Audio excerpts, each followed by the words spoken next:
श्री कृष्ण कहते हैं, भगवत गीता में लिखा है और श्री कृष्ण अर्जुन से कह रहे हैं कि कोई भी अपने कर्म से भाग नहीं सकता। कर्म का फल तो भुगतना ही पड़ता है, इसलिए अच्छे कर्म करो ताकि अच्छे फल मिले।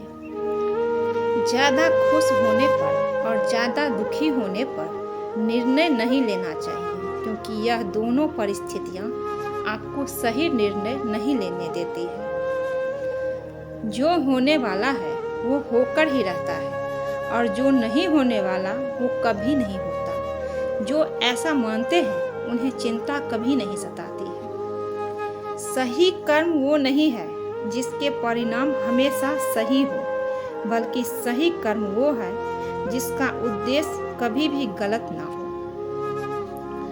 धरती पर जिस तरह मौसम में बदलाव आता है, उसी तरह जीवन में भी सुख दुख आता जाता रहता है। मानव कल्याण ही भगवत गीता का प्रमुख उद्देश्य है। इसलिए मनुष्य को अपने कर्तव्यों का पालन करते समय मानव कल्याण को प्राथमिकता देनी चाहिए।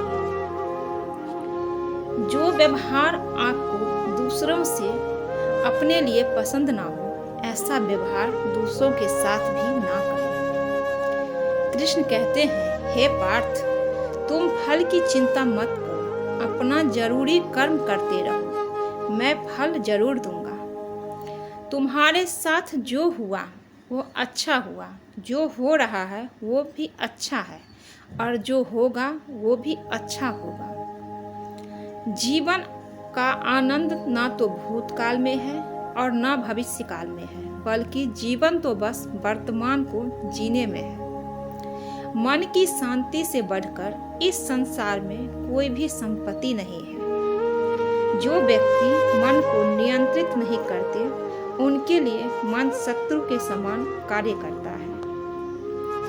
जो लोग बुद्धि को छोड़कर भावनाओं में बह जाते हैं, उन्हें हर कोई मूर्ख बना सकता है। जो कोई भी इंसान अपने जन्म से नहीं बल्कि अपने कर्मों से महान बनता है। सदैव संदेह करने वाले व्यक्ति के लिए प्रसन्नता ना इस लोक में है और ना ही कहीं और है। जब इंसान अपने काम में आनंद खोज लेता है, तब वे पूर्णता प्राप्त कर लेता है। व्यक्ति को अपनी इंद्रियों को वश में रखने के लिए बुद्धि और मन को नियंत्रित रखना होगा। इंसान हमेशा अपने भाग्य को कोसता है और यह जानते हुए भी कि भाग्य से ऊंचा उसका कर्म है, जिसके स्वयं के हाथों में है। इस दुनिया में कोई भी पूरी तरह से सही नहीं है, इसलिए लोगों की अच्छाइयों को देखकर उनके साथ अच्छे रिश्ते बनाएं।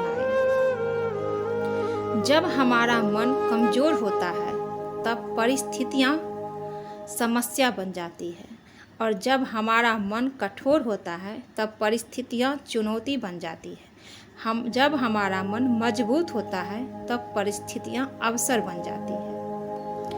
अगर आप अपनी गलतियों से कुछ सीखते हैं तो गलतियां सीढ़ियां बनती हैं, और अगर नहीं सीखते तो गलतियां सागर है।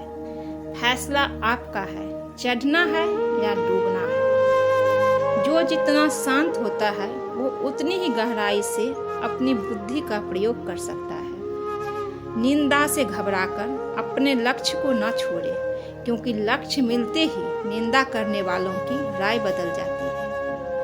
सबसे समझदार इंसान वही है जो सफलता मिलने पर अहंकार नहीं आता और असफलता में गम में नहीं डूब जाता। नकारात्मक विचारों पर का आना तय है, लेकिन वह आप पर निर्भर करता है कि आप उन्हें महत्व देते हैं या फिर अपने सकारात्मक विचारों पर भी ध्यान लगाए रहते हैं।